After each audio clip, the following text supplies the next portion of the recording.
Good morning. How is everyone? Welcome back to the YouTube.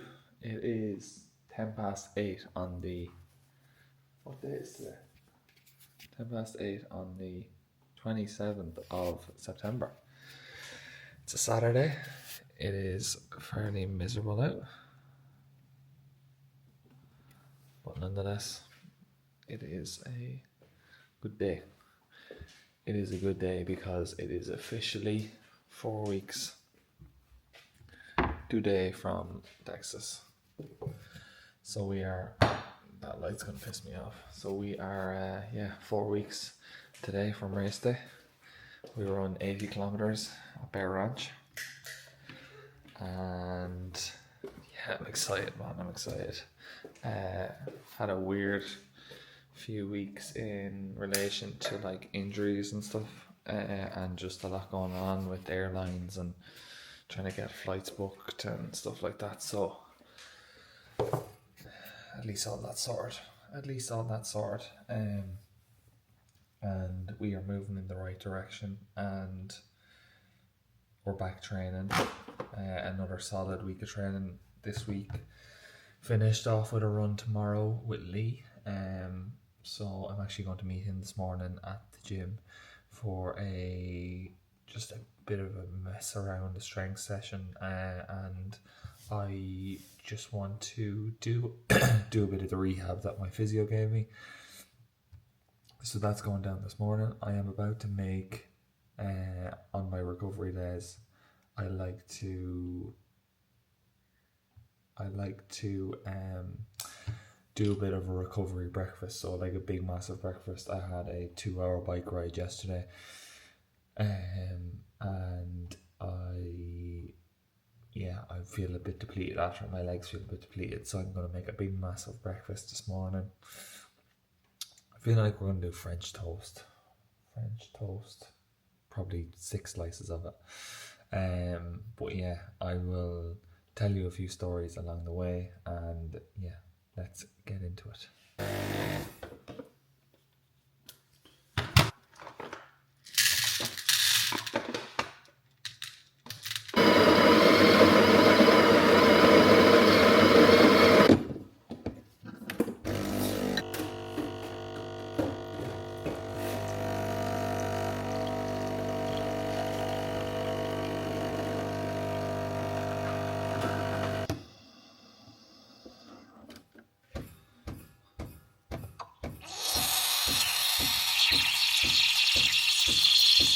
We have a morning flat white. I always love making coffee for the simple reason that it's the process of delay gratification, because it's so fucking hard to do. Like the milk and shit is so hard to do. Like I'm only kind of getting consistent with consistency at the moment. But when it comes to designs and shit, that's like the next thing I need to tackle. Let's get into making some French toast.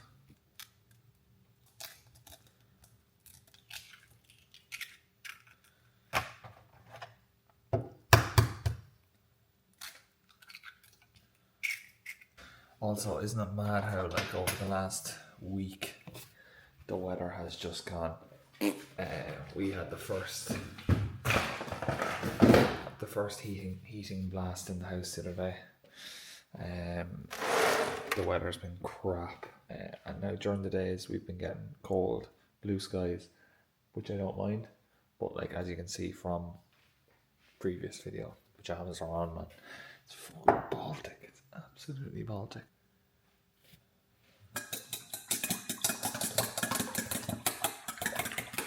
So while that pan is heating up, bit of a story time. So I think around the end of August, it's actually a month today, I actually tried to book my flights for Austin.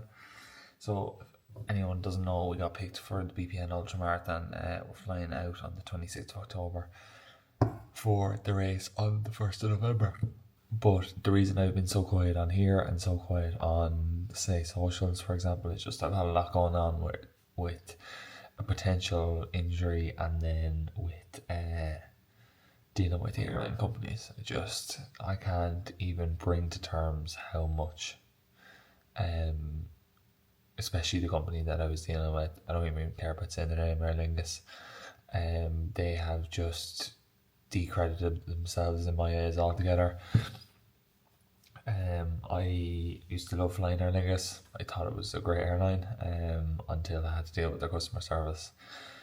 So basically, in short, they charged me twice for my flights and never gave me a flight itinerary, never gave me a booking confirmation, anything like that. Said that the payment never went through, even though it came out of my account twice. I think at one stage I had €3,500 debited from my account in Aer Lingus's name, and they did nothing about it. So yeah, that's where we're at. Mentally, I'm in a much better place now. The fact that my flights are sorted, and the fact that the injury has been put to bed. I was dealing with a bit of an Achilles flare up, and I was very, very scared that it was going to lead to something that I wasn't going to be able to sort in 4 or 5 weeks.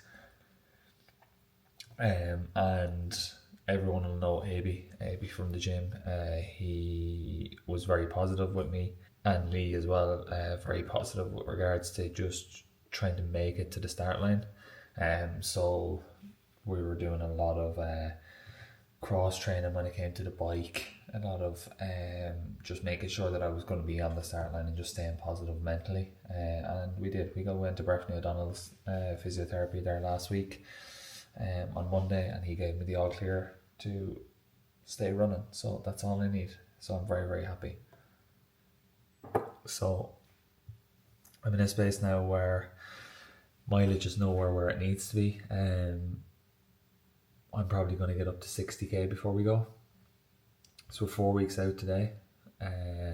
No, this week will be a late 40s week. Then we're going to have an early 50s week next week. And then we'll probably hit 60 the next week and then taper off. Yeah, like I feel in a good place. It's not the mileage that I wanted to accumulate.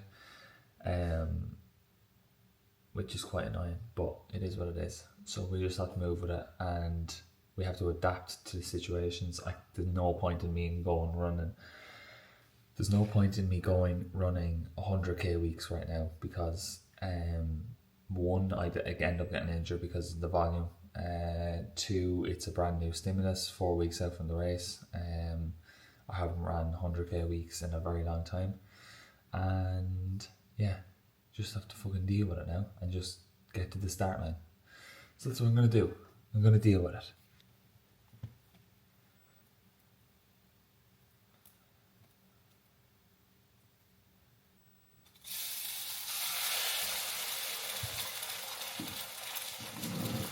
There we have it. Bit loaded French toast. 3 slices of toast, 6 eggs. I usually do 2 eggs per every slice of toast. Blueberries, banana, Nutella. Ah, boys, what is that weather? It's fucking manky. Very, very, it's a miserable morning. Very, very wet. Sorry, bottle of water is going everywhere. There we go. On the way to the gym,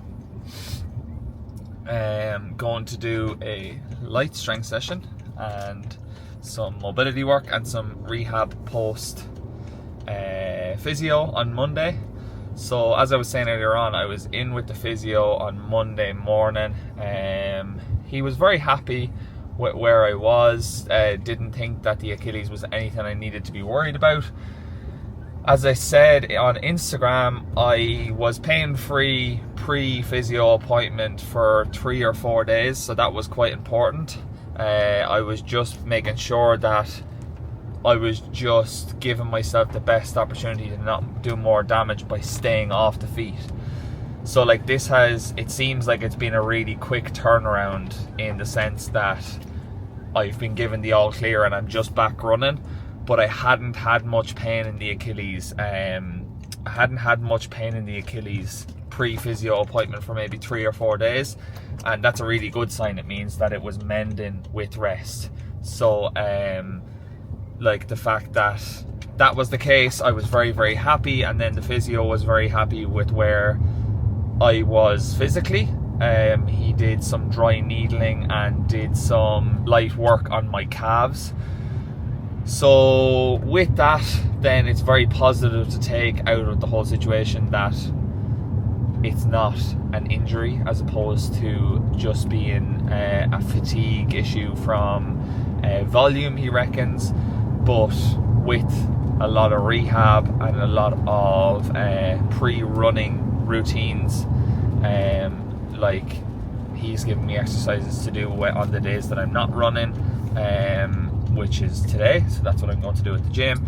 And then post runs, then he's giving me a lot of stuff to do with regards to like trying to reduce inflammation and just reduce that development of scar tissue. So as soon as I get home from a run, it is icing it for 20 minutes, and then onto the foam roller to foam roll the calves, and then a stretching routine just to try and stay on top of it and give the calf as much freedom that it's not pulling on the Achilles, because that's where I think the issue stemmed from. My calves were very, very tight. So I'm in a good position now. I'm very, very happy. I've been given the all clear on Monday, and I've done 2 runs since. I did an easy 7k on Monday, 6 or 7k I think on Monday. Felt really, really good. I felt fine. It was a horrible run, but I felt good. Yeah, and then Thursday evening I had an interval session with Lee. We did a 1k warm up and then into 8x1ks at targeting that like 4 minute to 4:10 pace. I think we averaged 4:08 or something for the 8 1ks, which was very, very good. And then a 1k cool down, and tomorrow we have 30k. We're just gonna have to fucking prioritize, and I mean prioritize. Like, it's not about getting fitter at this stage, it's about prioritizing recovery. So that's the one thing that we're going to focus on going forward, because as I said, I want to get to the start line. I don't want to injure myself in training. I've been there before with Rome Marathon prep, where I ended up getting ITBS, which is iliopsoas band syndrome, and that was fucking painful. Not only painful in the actual IT band, but painful mentally. I was 2 weeks out from the race, and I was very close to a tear. I was very close to really doing some serious damage just with the increase in volume. And that's one thing that I have kind of taken away from that, and I implement with clients now, is that if you are doing your first marathon and you've never really ran properly before, it's very, very important that you build up slowly. And I did that during Rome, and it still caused me issues. So there was something there that I needed to fix, and that something was spending a lot of time on the feet during easy runs. I have kind of transitioned from that. I was doing about 50% easy, 30% moderate, and 20% hard during that marathon block. And I have transitioned to a totally polarized style of training. So I transitioned to 80-20. So it's literally 80% of my work is easy, there's no moderate work, and then there's 20% of it is really hard, done at critical velocity or done at threshold. So yeah, I'm really liking this style of training. I feel like my body's reacted to it in a nice way, which is fantastic, and I feel like it's the one where I'm going to make the most progress. So that's the way I'm going to continue. So yeah, I'm very, very happy with where we're sitting. As I said earlier on, I would love to be higher in mileage, but there's nothing we can do. I just have to move and roll with the punches. So I'm just gonna look for the positives in it, and the positives are that I am back running. That's the main thing. You're always going to get these little niggles or these little problems when it comes to training for something as drastic as a marathon or an ultra marathon, whatever the distance may be. But it's important that you find the positives in the things that you're doing, and you look forward to completing that event and just making sure that you make it to the start line, because you can't run a race if you don't make it to the start line. So that's very, very important. But yeah, I feel like we've turned a new leaf with it. Mentally, I'm very positive with the whole shenanigans that have gone on over the last couple of weeks, and I just feel in a good place. So yeah, we're just going to ride this wave, because there will be times when I feel low, so you just have to ride the good waves as well as the bad waves. But yeah, we're on the way to the gym. I think Lee is picking us up a little cheeky flat white as well, so we're gonna have a bit of a flat white, a bit of a chat, and get some strength and mobility in. So I will see you there. The cold shower was very worse. Cold shower is worse.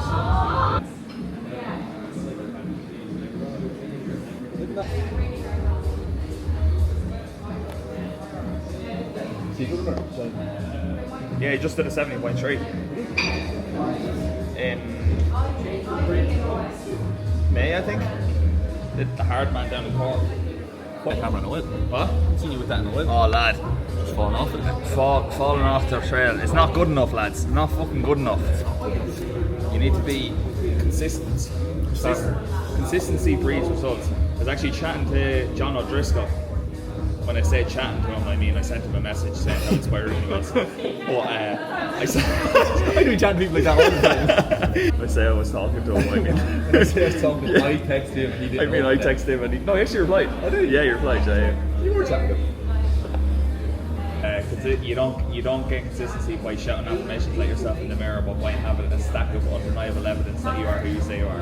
Here's another one there where it's like consistency doesn't guarantee you're going to be successful, but not being consistent does guarantee you. Oh yeah, 100%. I love that. Hey Johnny, what are you jonesing for?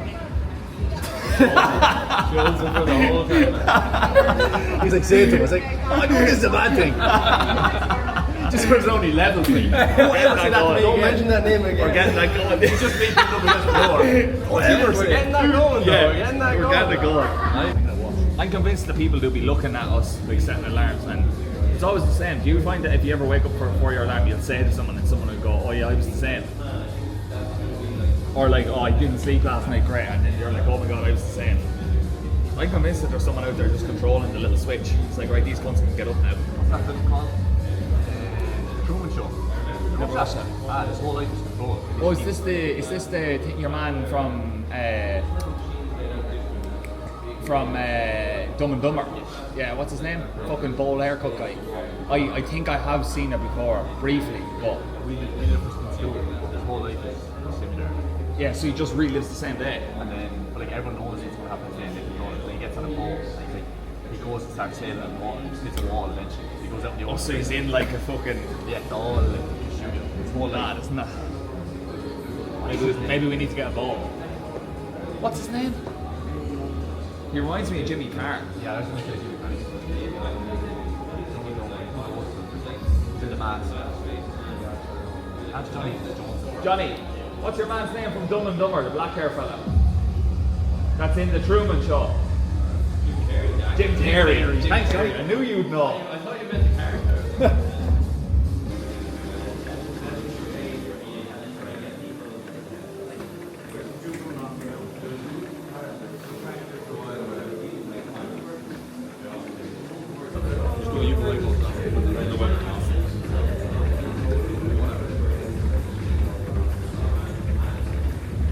Mental.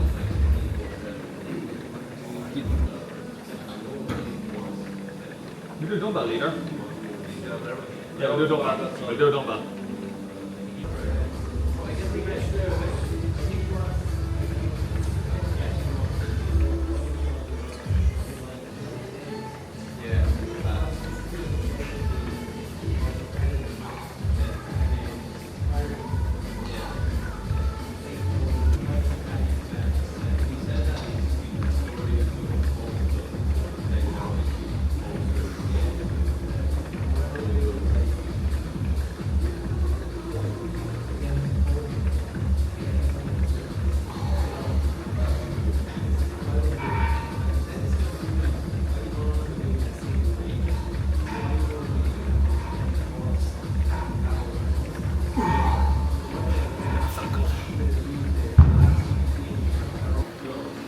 The one thing like I definitely noticed like since running, it's just it's you can't have one and try to have the other.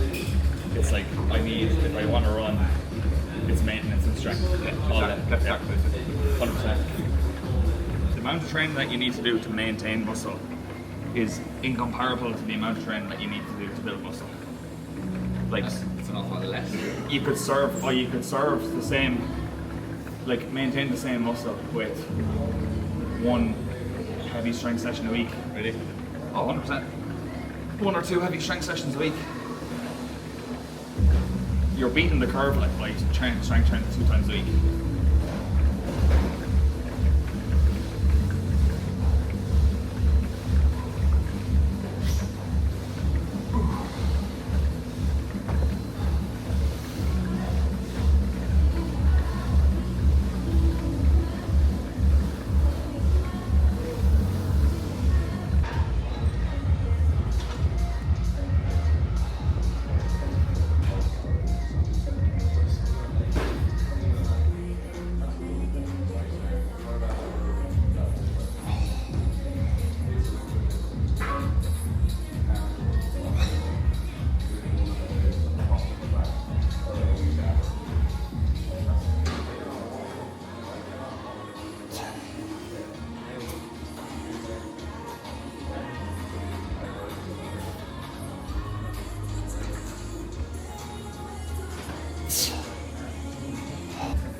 Yeah, like Be 350 up between 2 watts.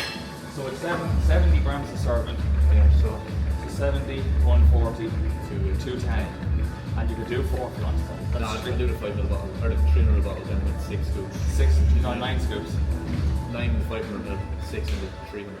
You're going to take 2 bottles. Yeah. I think he's saying that comfortably. Yeah. Which it'll be drink the 500 one first because you Very much, lose yeah. the weight. Yeah. So you want roughly 90 to when I was doing when I got the testing done, it was the main thing that I was doing was I was under fueling. Like I was taking 80 grams an hour, and I'm like upper echelon of like 120 grams an hour. Like what he says, when you need to train the stomach, fats and fibre come into it the day before. Like we have to run tomorrow, so like test it tomorrow at 30k. What are you doing every 5k taking on, or what's your plan like? I did last week every 5k, I took a gel every 20. Yeah, so 20 grams every 5k is nothing. So like the way I did it, like on the bike yesterday, it was 2 hours of easy work. So I'm taking a scoop or serving a speed dust, which is 70 grams, and then gel. So if the gel is 25, does high 5. So you're on 95 an hour.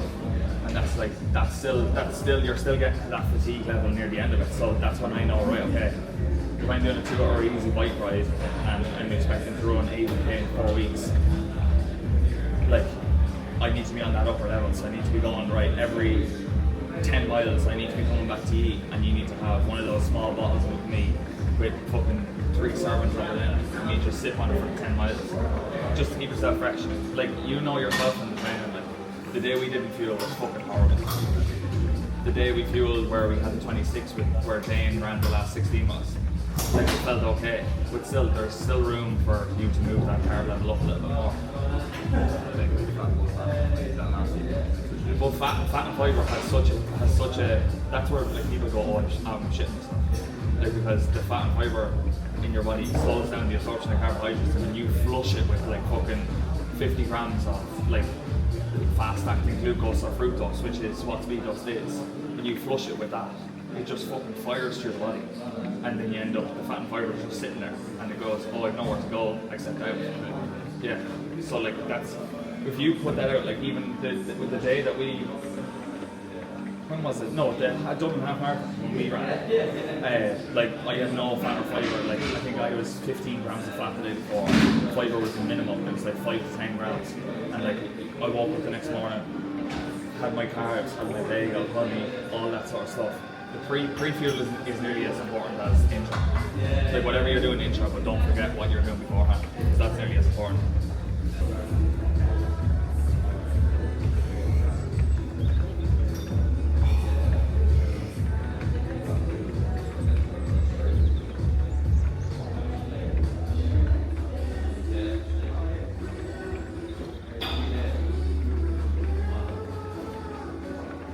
Mixing a bit of unflavoured electrolytes in with your speed dust as well. Like if you have something like the bulk powders, electrolytes that have what per 2 servings I think you get. They're the tiny scoop that you had. Yeah. I think like I'm not. Yeah. So even I can give you some. But if you get in with speed dust per two servings, is over 1,000 meg of sodium, 500 meg of potassium or magnesium, and 200 and something of potassium. I wouldn't need to take salt on that really stupid. You said we just take salt. No way. Like, you're not losing 1,000. Like, I'd be very surprised. I'd be very surprised if you're losing 1,000. We could go do like a 5:30 10k and you would have like you can do nothing. Like, I don't Yeah. sweat. Whereas on the other hand, I feel like I come off and I'm scraping the salt off my skin, like.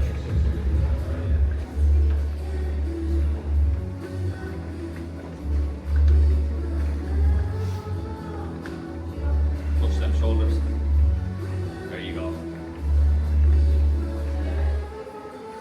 Let's go.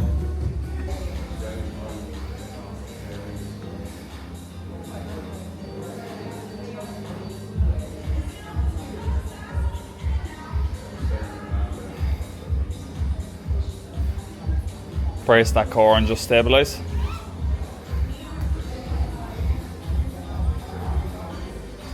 Really good. Woo! Solid little session done there. Very easy, kind of moderate. Very easy, kind of moderate work. Just did a bit of upper strength, and then into some mobility work through the likes of hip abduction and adduction, and then some curtsy squats on one of those. I don't know what those slidey little discs are called, but they're very, very, very good just in moving in those different planes, because we can get very caught up, especially runners, in just moving in that frontal plane, so moving forwards and backwards in a straight line, and not doing much work in those other planes. So it's very, very important. In planes, I mean directions. So it's very important to get that work done, and to get that work into your training, because it kind of, especially GA players, I see a lot of GA players who could be a lot better by implementing some of that work in, because you do a lot of twisting and turning and quick changes of directions when playing sports, GA and soccer especially, so it's very important to get that in. But anyway, I also wanted to note just about surrounding yourself with the people that your goals align with.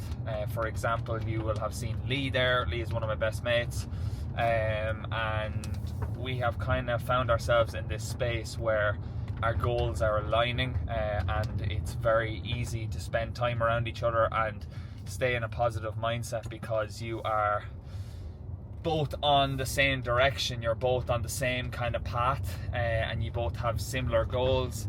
Lee is running Dublin City Marathon in 3 weeks, and I have an ultra marathon in 4 weeks, and he did Cardiff last year the same day that I did Cardiff, and our goals just align very similarly. And it's very important that you surround yourselves with like-minded individuals.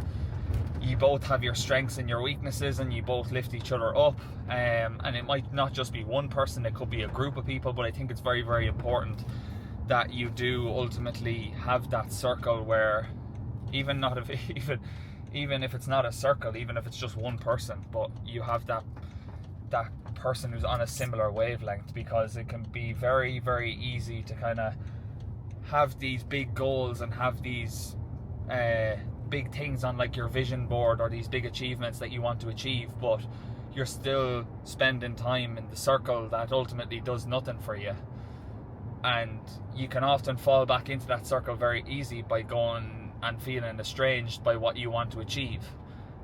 So it's very important, I think, to surround yourselves with like-minded individuals, as I've found that it ultimately makes things a lot easier.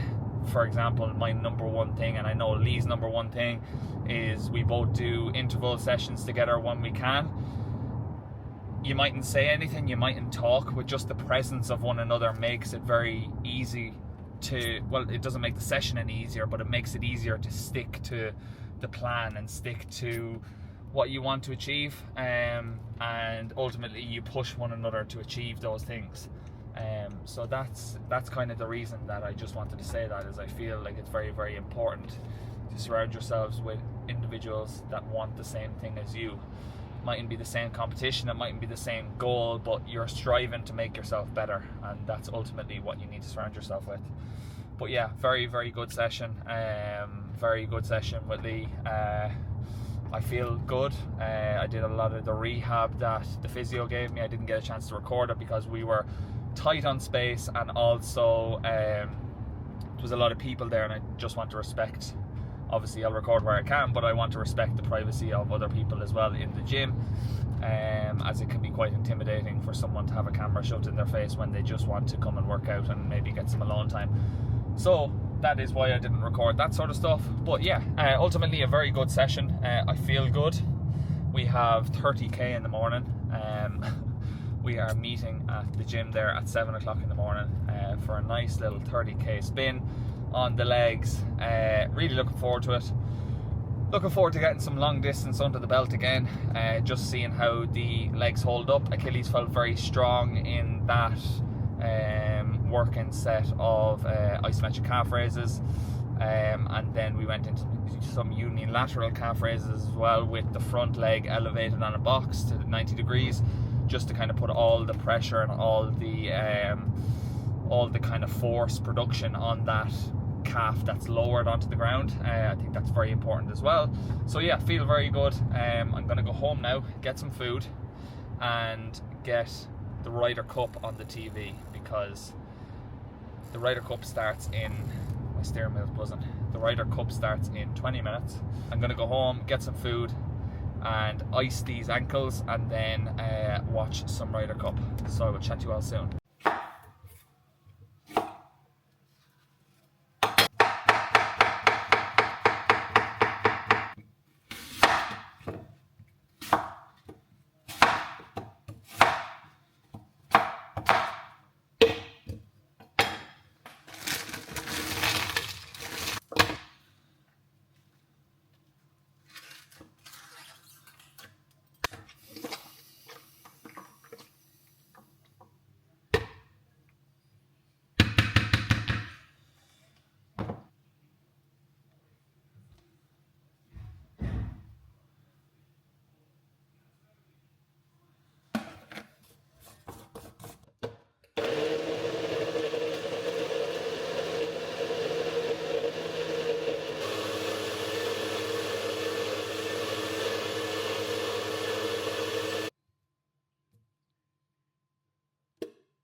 Oh, well, that was depressing. Liverpool lost. Did you see that? Yeah. 2-1.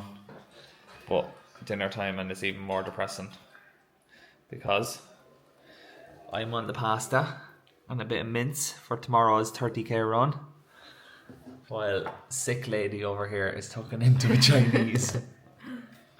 I said to her, I can't even taste the small bit, because if I do taste it, all you'll want is more. So I'm just going to have this pasta in silence. Here we are, Sunday afternoon. It is Sunday evening, actually. What time is it? 10 to 6. 10 to 6, is it? Fuck, 10 to 6. We had 30k this morning with Lee, and then Dylan Burke joined us for 15 as well. As I was saying to earlier on in the video, Lee is running Dublin City Marathon in 4 weeks. I have 5 weeks to go until the race. I actually put a post on Instagram earlier on, well, not earlier on, but a couple of minutes ago, and I was counting the weeks, and I was like, oh fuck, it actually is 5 weeks instead of 4 weeks. We did 30k this morning. I found it harder than I actually would have liked. I'm gonna reckon that I'm gonna need to get calf compression sleeves for the event, just because I feel like the calves started to go very early. Now it could be the fact of the amount of work that I'm doing on the Achilles, but neither here nor there. I would rather play it safe. I also feel like Sarah Jane has given me her yeah, do you hear that fucking horse in the background? I feel like she's giving me a cold as well. I started getting scratchy throat last night, so I'm dosing up on the hot teas. I have berry tea here with a good dollop of honey. I've a scratchy throat since last night. I don't really feel anything else as of yet, but yeah, the run went well this morning. Hard, very pleased to have gotten it done nonetheless, just with the weeks that we've had with being away at the wedding and then the Achilles and so on and so forth. But that wraps up this weekend's YouTube. We will be back to this week with another good week of training, please God. I have a busy week in work. It's my longest week of the 3. I'm in work tomorrow, Monday and Tuesday. Tomorrow being Monday. I'm in work tomorrow and Tuesday, and then 2 nights later on in the week. And yeah, we're just going to get the training in where we can. So that is it for this week. Make sure to like and subscribe. I feel so cringy saying that, do you know that? But you have to do it, like, do you know? You have to do it, don't you? You do though. You have to do it. Make sure to like and subscribe and drop a comment on anything that you want to see over the course of the next couple of weeks. I will do a video on everything that I'm using with regards to fueling and stuff like that. But for now, that is it. See you next time.